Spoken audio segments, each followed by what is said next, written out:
ছাত্র জনতার অভ্যুত্থানে পতনের পর আওয়ামী লীগ প্রধান পলাতক স্বৈরাচার শেখ হাসিনা এখন দিল্লির গোপন ঠিকানায়। তার সঙ্গে আত্মগোপনে রয়েছেন দলের একাধিক শীর্ষ নেতা ও সাবেক মন্ত্রীরা। তবে ভারতীয় সরকার ও জনগণের প্রবল বিরোধিতার মুখে দেশটির মাটিতে রাজনৈতিক তৎপরতা চালাতে গিয়ে এখন বিপাকে পড়েছে এই দল। ভেঙে পড়েছে তাদের বহুল প্রচারিত গণহত্যার নাটক। ব্যর্থ হয়েছে দিল্লিতে আয়োজিত এক গোপন সংবাদ সম্মেলনও।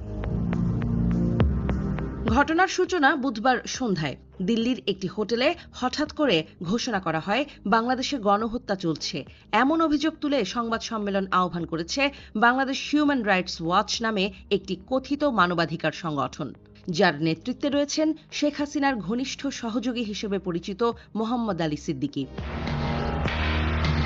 সংবাদ সম্মেলনের আমন্ত্রণপত্রে উল্লেখ ছিল উপস্থিত থাকবেন আওয়ামী লীগের গুরুত্বপূর্ণ সাবেক মন্ত্রীরা। বক্তব্য রাখবেন গোপালগঞ্জ সহ দেশের সাম্প্রতিক সহিংসতা এবং মানবাধিকার লঙ্ঘন নিয়ে। সময় নির্ধারিত ছিল বিকাল 5:30টা, কিন্তু উপস্থিত সাংবাদিকদের হতবাক করে দিয়ে আয়োজক মোহাম্মদ আলী সিদ্দিকী জানান, ঢাকায় একটি বিমান দুর্ঘটনায় বহু শিশুর প্রাণহানির কারণে শোক জানিয়ে অনুষ্ঠান স্থগিত করা হয়েছে। কিন্তু পেছনের সত্য আরও জটিল। কূটনৈতিক সূত্র জানায়, বাংলাদেশ সরকারের পক্ষ থেকে এই আয়োজন নিয়ে ভারত সরকারকে অনানুষ্ঠানিকভাবে উদ্বেগ জানানো হয়।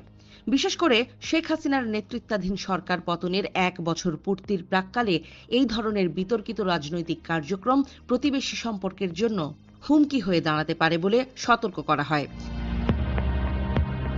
আর এখানেই মোড় নেয় ঘটনা।